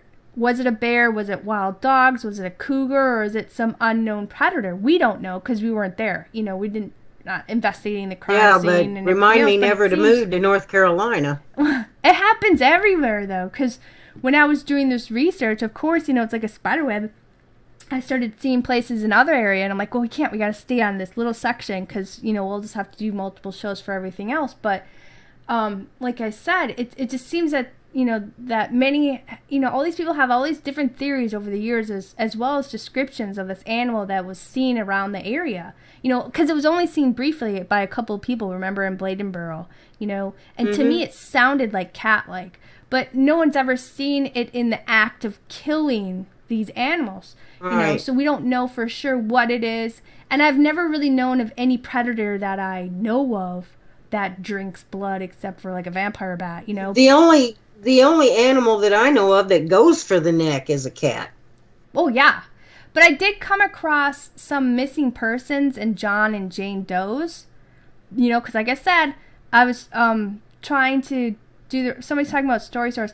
At the end of our show, in the pod description, in references, I'll have all the links for everything that I was reading, all the different newspaper articles. You guys can go read them. We put all the references at where we go from, so you guys can read all the rest of the stuff that's out there, you know what I mean? Because we're taking it from the newspaper articles. If they elaborated on it, if it is exactly what happens, we don't know. We're just sharing what it's saying. Anyways, answering someone's question in chat. But like I was saying, I'm kind of reading about, okay, is it just animals that are being attacked, or were there people being attacked too? Of course, you're curious because, we had the one story where this lady said this thing charged her or whatever. So I did come across some missing persons or John and Jane Does that seemed kind of strange. And they were found in the woods and stuff. Because there was this one report that happened in January of 2015 where this woman in her late 60s, her name was Miss Grayson. Now, she was found dead in the woods about 100 yards off from a dirt road near her home. But, at the time, they'd only found her bones and her hair and her clothing, which was torn. But she had, this is sad, but she had been out there for a few weeks. Very sad. But the bloodhounds were the ones that located her, and they suspected that, okay, maybe she was possibly killed by bears. But they don't know for sure if it was bears to blame, according to Sergeant Cagle of North Carolina Wildlife Resource Commission. But, these articles like this make you wonder, could have been the same cat or same type of thing that went after her too, or are these all, some of these done by the same creature, or some of these all done by different creatures? We don't know. But a lot of them, of these articles I was reading, they had the same attack mode, you know what I mean? But it's articles like this that just make you wonder, like, how many people have gone missing because of an unknown creature? Was it a bear, or was it this Bladenboro or Bolivia beast? I mean, who knows? I saw another thing in June of 2016 in Mayock, North Carolina, where there was a horse that was killed in its barn by an unknown creature, and they said that, this is what the paper's saying, I'm saying what we're saying, but they said the wounds don't match up to anything like a bear or a wolf or coyote, but they figured, well, that's probably what possibly killed them, you know. But nobody really knows because they don't know what's killing these things. Now, I tried to do some digging about, and I did read about some cases where there have been cryptids seen in those areas. There's this one guy, he had this encounter with a dogman back in 1990s in the Robeson County, which is over by Bladenboro, which is really close. And he said that he had, him and his friend had seen this dogman, which, I think it's like 45 minutes away from Bladen County, if I remember right. But anyway, according to him, in his dogman encounter, it's on the dogman encounter site page. And his name was John Locklear, and both him and his friend had seen this dogman while they were young kids. It said one day both he and his friend and his mother drove over to his mother's friend's place, and she told the kids to stay in the car while she ran inside for a bit, you know, to do whatever. So, you know, after they were sitting in the car for about 10 minutes or so is when John said that both he and his friend noticed that the bulldogs on the property, you know, because at the time they were barking a lot, but all of a sudden they just stopped barking and they all went into their doghouse. So they're kind of looking around, and that's when they turned and they saw this dogman creature, and they said it looked like a werewolf. And they said it was walking right behind the back of the car, and they both, of course, freaked out, so they ducked down to hide from this thing from seeing them, which I would too. Yeah, really. I'd probably pee my pants, you know, but... I mean, lock the doors. Yeah. Don't forget, lock those doors. So is it possible that, you know, maybe some of these killings could have been done by a dogman, since the tracks that they were talking about are a strange cross between a dog and a cat-like print, and they're really huge in large measurements? I mean, who knows? I mean, we're not saying it was or it wasn't. We're just saying, like, I'm just saying that I thought it was interesting that there also are dogman being reported to been seen in the area. But I also read, you know, when you're reading, you find all these things, of course you come across, of course, they have Bigfoots. They have tons of Bigfoot encounters all over in North Carolina. But I'm not saying Bigfoot did this, because obviously Bigfoots have different prints than cats and dogs do, you know what I'm saying? But I think it's interesting that North Carolina has a wide variety Bigfoot of, like... carries off its prey. Well, I don't even know if Bigfoot's kill, but I'm just trying to say that North Carolina has a lot of interesting things there, because they have alien things, they have dogmans, they have Bigfoots, and they have some weird killing thing that's going around hunting things and supposedly drinking its blood, you know. But so I thought that was kind of interesting. There's like a wide variety of things going on in North Carolina. But, you know, cougars, they do have like a wide range for roaming and hunting in, you know, because a DNR guy told me one time that a cougar has a 100 square mile of territory. Oh, see, I know they have like over 200 to 600 square miles. They like cats, they have a huge territory, and that's why you hardly ever see them, you know, because they just keep, you know, they have this big thing that they kind of roam around. Yeah, because like the DNR guy told me, he says, okay, you know, if you don't see it for a few days, you may not see it for another month. Right. Well, because one time I seen a Canadian lynx right up on our property. I grilling a steak, which is crazy to do out in the woods. I mean, because our farm's way out in the middle of nowhere. You know what I mean? So you always have to watch your back when you're grilling something outside, because you don't know what's going to come up, you know? And then I put the grill away real quick, and I went inside, and then I looked out the window not long later, and there's this big Canadian lynx just roaming around our front yard trying to, like, find that steak, because you could smell it, you know, after I grilled it. And it sat out there for a while, but that, you know, I've been up there my whole entire life, and I've never seen a cat. That's the first time I ever saw a cat, and it's been the last time I ever saw a cat. So, I mean, they do have huge territory range or whatever, but, so you got, you know, cougars, they have 200 to 600 square miles, so they could be hunting in a lot of places, but they, you know, you hardly ever see them. And these cats do get from 6 to 10 feet long from nose to tail, you know, and they do kill several animals in one night. So, you know, they say, you know, a cougar, it sneaks up behind the animal and it chomps down on its prey neck, you know, because they're stealthy and they're quick. So some of these animals, they're having their, you know, that's how they were killed or whatever. Well, some people that have also been, that have reported to have been attacked by a cougar, you know, they've said the same thing. The first thing it did, it went for their head and their neck. Right. And it usually drags its prey off anyway, and it eats some of it. And it eats some of it now and saves some of it for later. They do bury it and stuff. And they can crush bones of the prey. It's known Absolutely. to do that. So, but they say typically they only kill a deer every 10 to 14 days, where this thing was killing something every single night. Now, also, Right. they're talking about, tracks being found. Usually you can kind of tell between a dog print and a cat print, because the dog has like the two lobes on the rear heel part, whereas the cat has like, the letter M type of shape for its hind heel part, you know what I mean?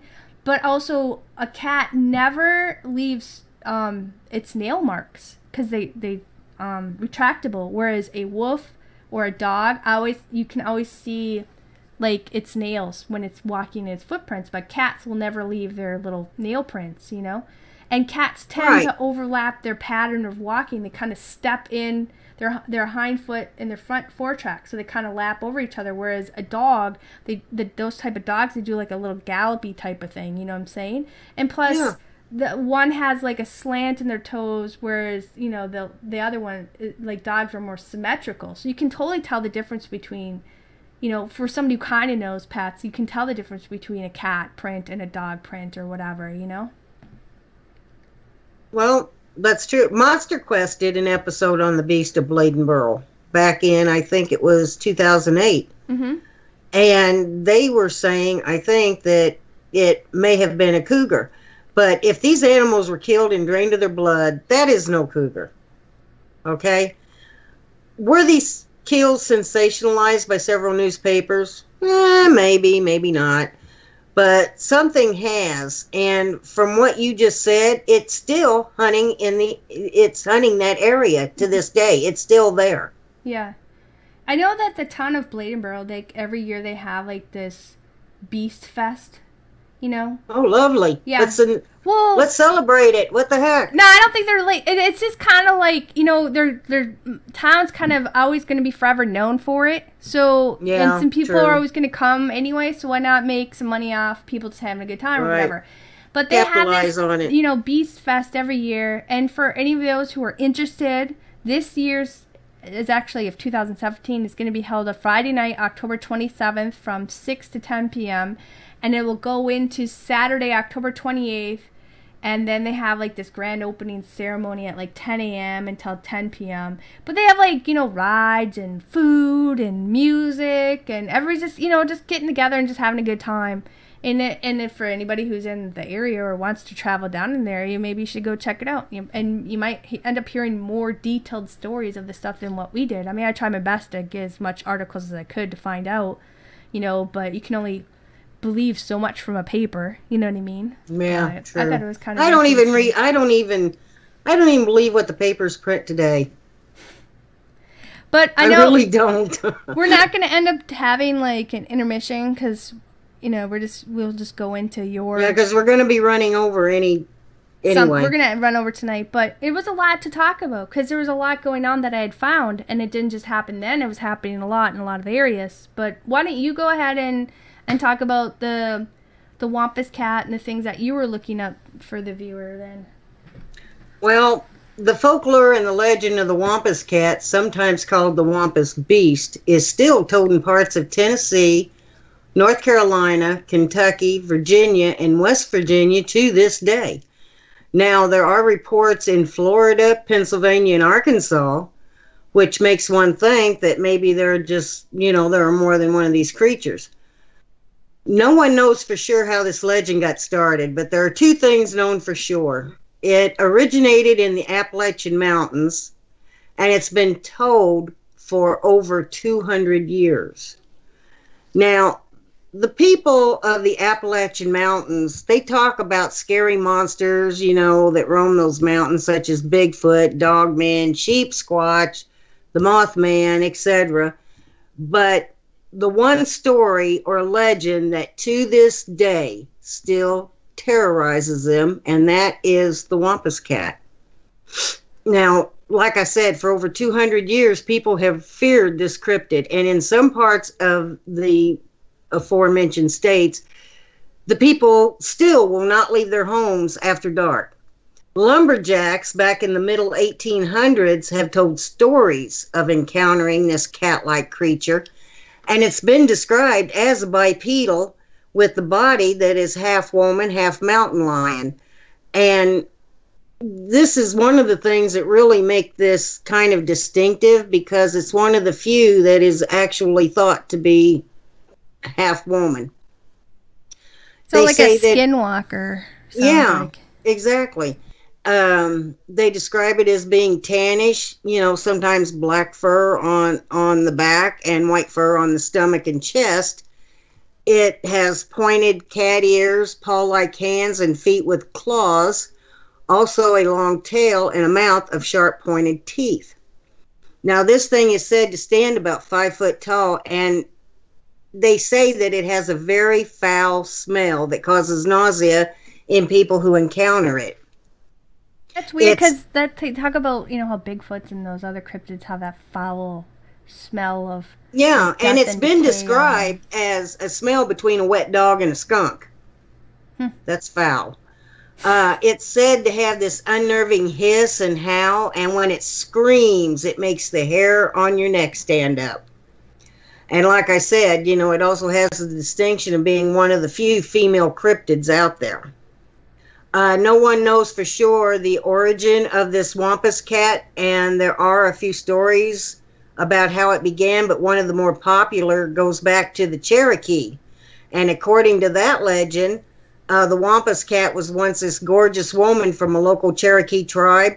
However, she didn't completely trust her husband, and she feared that, she thought he was being unfaithful to her when he went out on these long hunting trips with the other warriors of the tribe. And she was aware that women were absolutely forbidden from having anything to do with hunting. But she just had to know the truth. So in order to disguise herself, she covered her body with the skin of a mountain lion or cougar, and she ran off into the forest, keeping her distance while she followed the men. Now, once the men settled down, she began to listen to their conversations. And the men were telling tales of these great hunts they had, and they spoke of these sacred rites and powerful magic. But it wasn't long before the woman was discovered, and she was brought before the village shaman, and as punishment, he cast a spell on her that bound the hide she was wearing to her body forever. So I didn't think shaman were bad. I thought the skinwalkers were the negative ones and shamans were the healer positive ones. The women of the tribe were not allowed to know about magic. Oh. And they were forbidden to hunt. And this woman basically interfered with both. So, but anyway, so he banned it was her to be in the skin forever. Yeah, exactly. Put a curse on her, and she was banned to, he turned her into this hideous cat-like monster, which, like I said, is known today as the wampus cat. And also, according to the Cherokee legend, to look into the eyes of the wampus cat will drive a person insane. There was a tale about a brave warrior named Standing Bear who was determined to kill this beast, and he took off to hunt it down, but when he came on it, he looked it straight in the eyes and immediately became insane, and he was insane for the rest of his life. Now, there have been reports of people who have encountered this cryptid, like I said, for hundreds of years. One of the better known stories is that of a man who lived on the Virginia-West Virginia border in the early 1900s, and his name was Jinx Johnston. Now, Johnston stood over 6 feet tall. He weighed 200 pounds. I mean, he was a big man.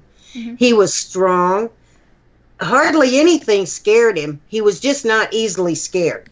And also, like most people of the time, he was Christian, so people said it was unlikely he would lie. And this is actually a documented encounter. Just because you're a person of faith doesn't mean you can't. Well, back then they believed if you were a Christian, if you were a good Christian, you just were not likely to tell a lie. Well, he also loved to hunt raccoons at night. So one night during a full moon, he took his dogs out hunting, and suddenly his dogs took off running, and when he called them, they just would not come back to him. So he went looking for them, and when he was out walking around in the dark, he tripped and fell, and his rifle flew out of his hands, and it landed in some bushes. And he said that when he hit the ground, he noticed that there was this awful smell. Mm-hmm. And he described it as smelling like a wet dog and a skunk. And he said he looked up and he saw this absolutely horrifying monster cat with these huge fangs and these glowing yellow eyes, not lies. I'm starting to get tongue-tied. So he started looking for his rifle, but he couldn't find it, so he slowly stood up and he backed away from this thing. And he said it was then that this thing let out an ear-piercing growl that made him nearly jump out of his skin. And he turned and he ran for his life. I mean, that was the only thing he could think of. He just turned and ran, and this thing chased him. Now, he said this thing, that even though as fast as he was running, he could feel the hot breath of this creature on his neck. And he made it home, and he slammed the door just as this creature was about to jump on him. And he bolted the door, and he picked up his Bible, and he started to read scripture out loud. And he said that this thing circled his cabin, and the louder he read, the louder this thing would scream and howl. And finally at dawn, this creature just disappeared into the woods. Well, he finally got up the courage to go outside, and he said he found his dogs in the barn huddled together, and they were shaking real bad, but they were unhurt. Now, after this encounter, Johnston never went raccoon hunting again. Reports of encounters of the Wampus cat continue up to this day. A couple years ago, there was a report posted on the internet. Now, the author would not give his name or the date that this happened, but this is the report as I read it on there, and it's practically word for word. A man and some of his friends were camping in the Blue Ridge Mountains of Virginia. While he was gathering firewood, he heard one of his friends let out this blood-curdling scream. So he ran in the direction that he heard the scream, and he saw what he described as a thing. He said it was not a primate or Bigfoot or bear. And I found it interesting that he mentioned Bigfoot. But this thing was holding his friend with one hand. So you think he probably ran into Bigfoots before? I don't know, or he knew of Bigfoot. Oh, interesting. It never said one way or the other, but I just found it interesting that he mentioned Bigfoot. But he said that this thing was holding his friend with one hand, and he said this creature was a walking cat about 5 feet tall and thick. And he said excuse me. He said that he shined his flashlight on it, and it hissed, and it ran away on 2 legs. Now, he said his friend had 5 puncture wounds, which they presumed were bite marks on one of his arms. And there was also deep scratches on this man's head. And the man said that his friend maintained that the creature kept trying to bite his throat. Well, at the end of the story, the man also wrote, he says, "I swear we were almost killed by a walking cat." Now, while some may find this story suspect because the man didn't give his name or the date that this happened, you have to remember, a lot of reports are made by anonymous people for fear of being ridiculed. But it does show the brutality of the attack and of the Wampus cat, and it's reported to have an aggressive nature. See, I wonder, it's weird because, a lot of people talk about bipedal cryptid creatures and stuff, and it just makes you wonder if, I don't know, because I've never seen a dogman. I've never seen these things. And I'm not saying I want to see them in person, obviously, or whatever, but it does make you kind of wonder, when you're listening, I know we talk about dogmen a lot. I've just been interested in them because I've just been, reading and listening to a lot of people's supposed encounters and stuff. But they do talk like there's a variation of them. How we have different species of dogs. There's, different species of the dogmen. And it makes me wonder if, people think these are, cat-like creatures. And just because, I don't know. I have never encountered a dogman, but I'm just our friend recently... has, we know that, but that's yeah, why I'm very exactly. curious about it. To tell you the truth, I never even really heard about a dogman except for you. You mentioned it, and then our friend that constantly has it at her house, monthly. Right. Yeah. But So I that's how we started got reading into it. more. I started reading more about it, and even joined a group on Facebook to find out more about it. Right, and that's when we started But about finding all these people who say they have these encounters. But it makes you wonder, like, are these bipedal cat creatures? Are there cat man? You know, are these or are yeah, these old type of dogmans or Bigfoots, or who knows what these things are? You know, or maybe people are BSing and elaborating a little bit because they were drinking or they're that's true too. Or they scared were and scared so bad that they hallucinated. Who knows? yeah, that's like you can get 5 people that watch the same crime, and you're going to get a different story from each one of those 5 people. You might their stories might be similar, but there's going to be a lot of things that are going to be different. So I mean, these people are probably so scared that they just really can't tell you exactly what happened to them. Exactly what they're But seeing. Or maybe it's just weird. I've never seen yeah, a normal predator walk off on 2 legs, so yeah, me neither. I'm not saying that Well, there's no, not something weird out I there. saw, I've had 2 encounters with Bigfoot, so Well, but I've seen, never heard of I've never heard of, but I'm not saying it hasn't, but I've never heard of a right, Bigfoot killing yeah. so much like we've heard tonight, So it sounds more like Well, a cat anyway.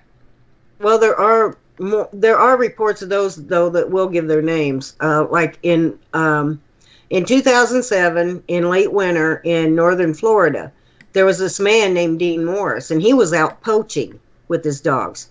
Mm-hmm. Suddenly, his dog started whining and ran off, leaving this man standing alone on a game trail. And he said that he began to smell this really foul, nasty odor, and he even described it like a wet dog tangled with a skunk. Mm-hmm. He said that he heard a loud hiss behind him, and when he turned, he came to face with a cat that had large fangs and was standing on 2 legs. He said it had glowing yellow eyes, and he said that it sort of looked like a Florida panther, except it walked like a man. And he said he had never seen anything like it before. And he said he was just scared out of his mind. His heart was pounding hard and fast, and he felt nauseous. And it's been said, that even looking these creatures in the eye will make you feel nauseous. And he said his hair stood up. He said without thinking, he dropped his gun and took off running in a blind panic. I can't imagine me dropping my gun. And he said that the cat started chasing him. But by pure luck, he came upon an old pump house, and he burst through the door and he barred it behind him. Mm-hmm. He said that he could hear that creature panting and hissing outside all night long. He said it clawed at the door and nearly shook it off its hinges, and he said that he just knew he was going to die that night. But lucky for him, the door held, and at daylight, this creature let out one last piercing howl, and it retreated back into the woods. Now, when Morris got brave enough, he came out of the pump house, and he said he bolted for home, and he found his dogs on the porch, and they were shaken, but they were unhurt. Now you can ask, why did the Wampus cat attack this man? Well, one can only speculate, but some think it's because he was poaching, because in some Native American legends, this creature is thought to be a guardian. And after all, Morris was out poaching, and he admitted he was out poaching. In 2012 in Bristol, Virginia, Tom Smith and his wife were walking down the street one night when they spotted something they said was very strange. They say that they saw 2 eyes staring at them through some iron steps, and they could see the eyes were not human but cat-like. And when Tim shouted at the animal, he received a loud hissing in reply. And he said that whatever was hiding under the steps got up and ran away into the dark, and both Smith and his wife said it looked like a cat running on 2 legs. And here's an interesting one. Willie McQuillan. Now, if any of you watch TV and watch Mountain Monsters, you know who Willie McQuillan is. He is the trap builder for the Ames team. The mountain. Yeah, you love that show. Mountain Monsters on the channel Destination America. Now, he claims that he encountered the Wampus cat on his family farm when he was 9 years old. His parents told him to go get something out of the shed one night, so he went out there and he came face to face with a Black Panther-like creature with glowing yellow eyes. And he claims that it gave a weird, high-pitched hissing that scared him so bad he ran back into the house. Now, years later, as an adult on the same farm, he had had the same kind of encounter with the beast, only this time it had killed some of his pigs. And it was not the only time that he had lost pigs to this creature. In fact, the Ames team did an episode on the show where they set out to try to capture it, but with no luck. And in the same area, a lady driving a school bus late one night said that a large black cat-like creature jumped out of the woods onto the road in front of the bus. It stood there a few seconds, and then it went back into the woods. And she said it stood there on two legs. In the 1920s in southwestern Virginia. When they said they saw this thing stand on two legs, did it say it looked like a cougar and it had a long tail and it was just walking bipedally, or did it say it was shaggy? I mean, was there like more description? Because I know when we're digging around the net trying to read people's encounters and different things, and we're trying to share it with other people so they don't have to dig, we do it for them. She never gave a description, or the article never gave a description. It just said that she was driving a school bus. And the only description it gave was a large black cat-like creature that jumped out on the road, and it was standing on two legs. That was it.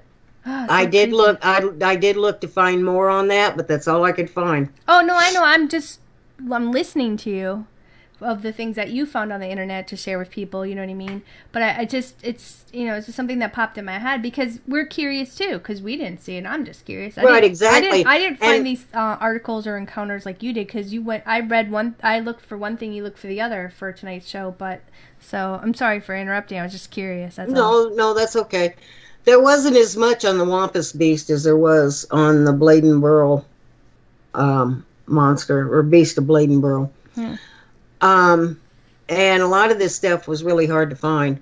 In the 1920s in southwestern Virginia, and even in some parts of western Tennessee, when the moonshiners would cook up an extremely good batch of shine, they would fire a gun in the air as a signal for the guys to come and have a drink. So they would tell their women that the Wampus cat had been sighted in the area, and they had to go out and hunt it down before it started killing livestock or attacking people. And then they would grab their guns and head out the door. Now, whether or not this lie worked, I don't know, but it gave them a good excuse to be out all night drinking their illegal booze. Yeah. I threw that in because I thought that was funny because, they're using the Wampus cat as an excuse to go out and drink. Right.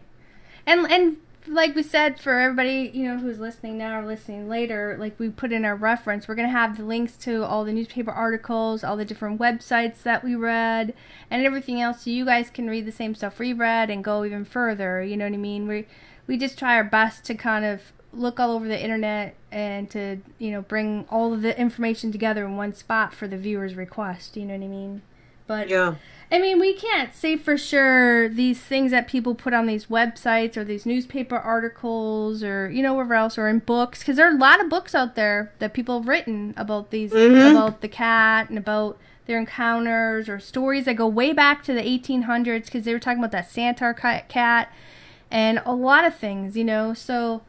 And there was actually more. For sure if these things are not, because there's a lot of good websites that that we read from and got this stuff, and like we said, we're going to post it all in the references for you guys to read even more than what I found, or whatever you found, Smokey, and there are a lot more feline creatures out there than I thought, because you really don't hear them that much.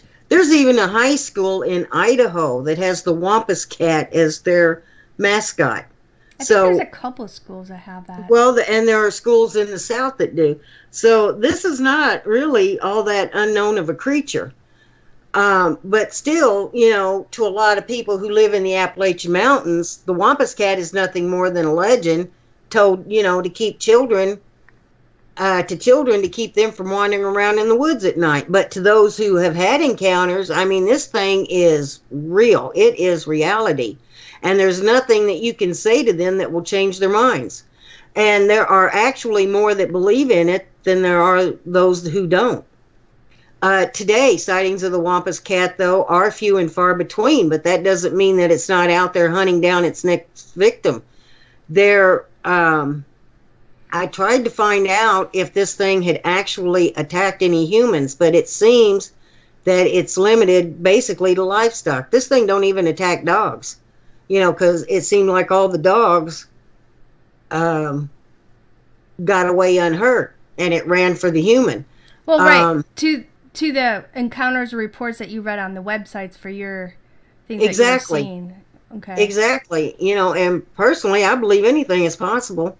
It's like I said before, we have big black panthers around here, and if you ever heard one, which I have many times, it's enough to make the hair on the back of your neck and on your arms and on your legs stand up. I've also seen like I said, I've also seen their shadows climbing down from the trees, and I've even heard their growls. I've been told they don't exist, but let me tell you, I know they're out there because I've heard them and I've seen them. So it's like this. Do I believe in a big cat that walks on its hind legs? I believe in the possibility of it. I didn't believe in Bigfoot till I saw one. They had killer, when we were talking about cats and things like that, and we're trying to look up this stuff, and I remember there's a little map I made here too, okay? And I forgot about this part when I was talking earlier. But, with the exotic pets and stuff, there's a book too. I can't remember the title of it, but I'm going to look it up after the show, and I'm going to put it in the reference for you guys to check it out, because I was reading some of the book online. You can read part of it, but this person did a lot of research, and they were going way back to the 1700s, 1800s and stuff. But I was reading about how they were finding tigers and lions and mountain lions and, all these big cats all over the place, and people were bringing them in as pets. These things were roaming around way back in the early 1800s and stuff. But I was finding... Yeah. And I'm going to post a link to the sites where you can read about all these cat attacks or loose cats or anything like this. But, in October of 2011 in Ohio, there was this guy. He had 18 tigers, 17 lions, 3 mountain lions, and he let them all free. He set them all free out in Ohio, in Zanesville, Ohio, and he shot himself. So you have 18 tigers, 17 lions, a couple mountain lions, and who knows what else he set out. And they're all running around free. And the cops, they had, this is in Muskingum County or whatever. Animal farm, that's what his property, that's what he had. Anyway, he set them all free, and they had to go out. These police were hunting these wild animals down and shooting them. Who knows if these things killed animals, livestock then. I read this one in January of 2017 in Sumter Township in Michigan. The police were looking into reports of large feline in that area. A resident claimed that they spotted this cat on 3 occasions, and they ended up videotaping it because the police didn't believe them that they were seeing this exotic animal. And this guy, who's this exotic pet expert, he reviewed the video, and he said that cat was a cougar, and it was probably kept illegally and escaped. So this is in Michigan. I found another report in 2010 in Ohio where a cougar was purchased as a pet at a flea market, and then it escaped from the people who bought it, and it was on the loose for over a month, and it could still be on the loose, We had a guy here that had this hunting farm, and if you paid the right price, he would bring in any animal you wanted to hunt, any animal. And one time he brought in a couple bears. Now they did get one bear. What happened to the other one? They never did find that thing. And I shouldn't tell this, but I'm going to because I laughed at her. It's good. It's a good story. Say it. I laughed at her. Yeah, say it. My sister lives not too far from this farm. Mm-hmm. And one evening, she lives in a real small town. I think there's like 350 people in the town, but the farm isn't too far. It's just on the other side of the ridge from this town. She was on her porch one night, and she claimed she saw a polar bear. Mm-hmm. And I laughed at her. I said, "What in the world were you smoking?" She says, "I was smoking one of my cigarettes." She says, "I swear I saw a polar bear. It was going through my garbage." A few nights later, she was back out on her porch. I told her, I said, "Well, it must have been a really big dog, So a couple nights later, she's out on her porch again, and smoking another cigarette, and this big old white thing come walking past the house and walked right on by and crossed the street and went off into the woods. And she called me up. She says, I just saw that polar bear again. I remember you told me, I'm like, is your sister on drugs? I know, you laughed at me. You laughed at her too. I mean, I thought it was a funny story. We thought she was on some really strong medication. Well, a few nights later, her husband was out on the porch with her. He laughed at her too. A couple nights later, her husband walked out on the porch and he saw it going through their garbage can. Well, they found out that other people in that town had seen this thing, and it had, gone through their garbage cans too. And what they believe now happened was that this guy probably illegally, because they are endangered species, or they were at the time, somebody paid him enough money to hunt one. So he had one brought in. And of course, this is all illegal and everything, but this guy was not known for, he's in prison now because he's just not a law-abiding citizen. And they believe that they never did find this thing, that it never got shot, and somehow it had escaped and had been wandering around down there. Well, nobody has seen this thing now for about a year and a half, I guess. Maybe it's going on 2 years. They don't know what happened to it. Well, right. And like this map, I read through a list, there was a huge list actually, and you wouldn't believe how many escaped zoos and things too, but I didn't put the zoo ones in. The map I have here is of privately owned ones that we do know about, but like in Colorado, the county sheriff deputies, they searched for African lion who was spotted running loose by 2 witnesses, and one of them saw the lion chase several dogs through a field, and they had taken photographs of it, and they confirmed the animal was indeed an African lion, and they concluded the animal likely escaped, but from where? Okay, then you have it in Missouri. They have a black leopard that approached a woman hanging her laundry in her yard, and she was like, holy blank, and of course she ran to the house, and this thing came and was clawing at the door, and the cat then, she called the cops and stuff, and then, the sheriff deputy shows up, and, the cat ran past him, and, of course, he turned around, and I guess it was charging the cop for a while, or whatever, from what I was reading, but I think this one they ended up shooting, but they speculate that this cat was someone's pet who escaped or was just abandoned. So you have a black leopard in Missouri. Well, in Nevada, I read about a panther that was, being kept as a pet that attacked a dog in a backyard of a home in, the residential area.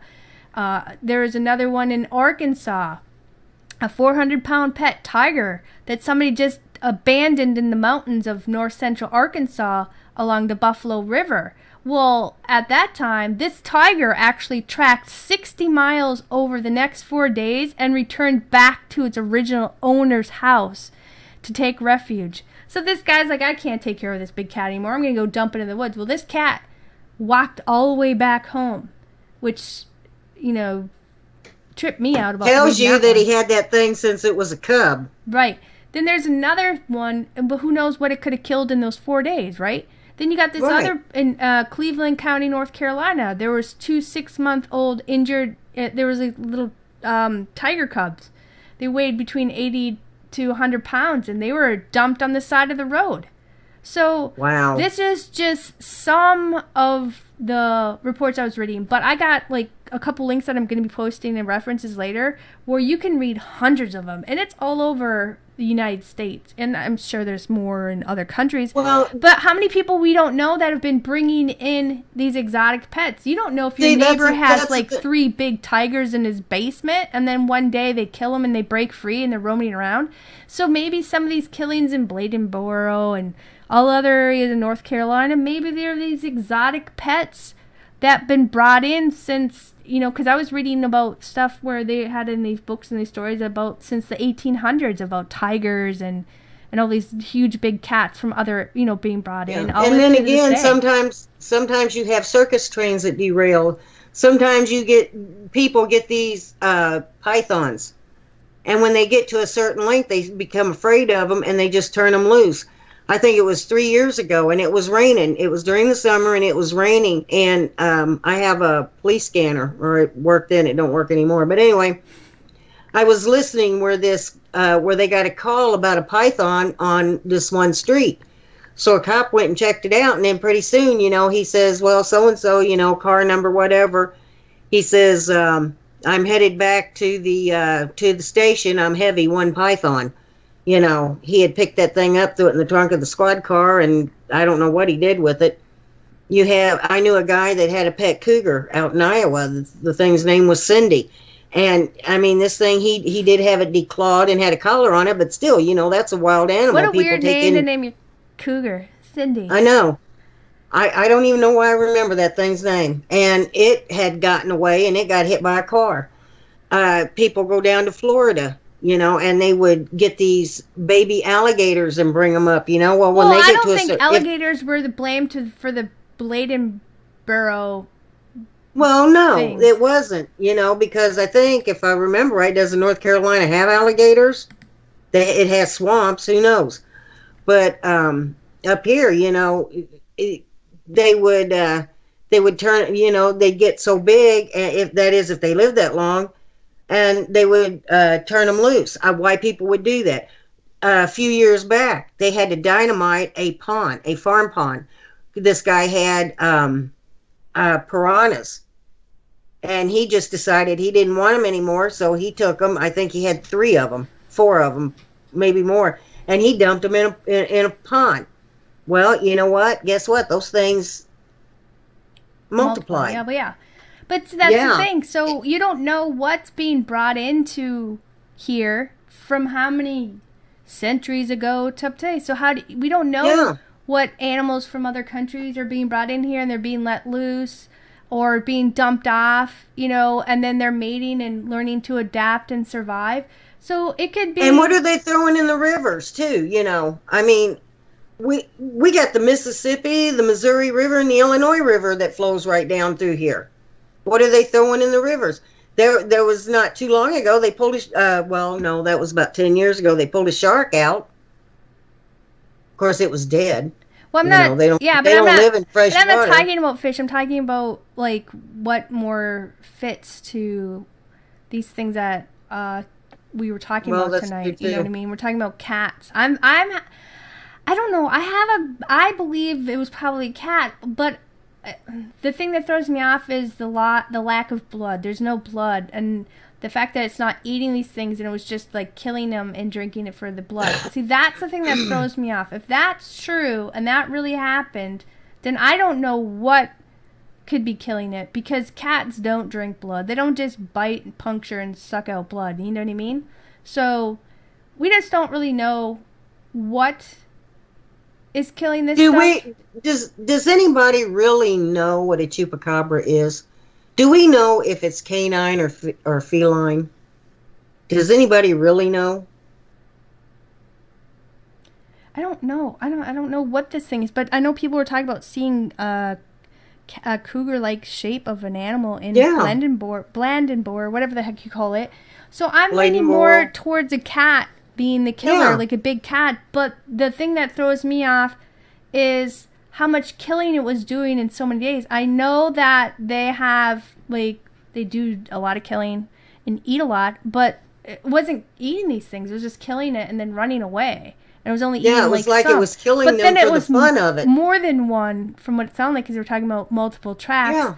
But the thing is that throws me off is the lack of blood and the fact that it was basically draining of blood. So, I mean, this is the best that I could find on my own for those type of things, reading the different articles or whatever else, because it happened a long time ago.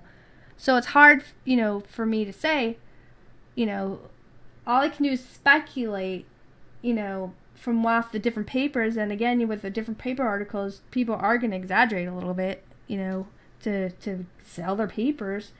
But definitely something occurred. And it's still occurring, obviously, Right. But what these things are, I don't know. What these bipedal things that people are seeing, I don't know. Or, or what's doing these killings, we don't know. But it's definitely happening. And like we said, we're going to put in our references all the different links that you guys can go and read even more detail of what we're reading into. And we encourage people to keep looking further into than what we're saying, because there is a whole lot more to all of this than what we can do in just a 2-hour show. But why don't you go ahead and let people know what we're going to do next time we do a show. Excuse me. Well, okay. All right. I just want to thank the viewer who reached out to us with your request, and I wanted to thank our mods, Richard and Penny, and I don't know if Nell was there or not. I'm sorry, Nell, if you are. And I want to thank Raven for a good show. Join us next time when we're actually looking into poltergeist cases. And thank you for coming. Please subscribe to us, give us a like, and please share us with others on any social media site that you may be a part of. Right. And there's a guy in chat that wants us to contact him. If you can go to our website and contact us there at anythingbutordinary.2.wix.com, or you can find us. He mentioned the Bennington Triangle, and we did a show on the Bennington Triangle, but I can't remember the name of the show. I think it was Vile Vortexes. Well, yeah, it's Vital. What we did do on Vital Vortices, like our second show, whatever. But Peter, you can contact us on our Facebook page, Anything But Ordinary, and we'll talk to you there, or you can contact us on our webpage. But we just want to thank you guys all for coming and hanging out with us, and thank you to the people that were posting in chat some really interesting stuff that you were saying. Thank you for sharing us with others, and we'll see you at our other shows. If you want to get a show reminder, you can either click on the little bell cog, whatever it is, here on YouTube next to our Spooky Raven name, or you can go to our website, anythingbutordinary2.wix.com/anythingbutordinary, and you can sign up for weekly, or whenever. We used to do weekly, now we're doing every other week for right now, to get show reminders, or you can also contact us there or make show suggestions. We hope you guys have a great week. And we won't be on next Tuesday because it's my birthday, but we'll be on the show after that. So you guys take care, and we'll see you next time. Good night, everyone.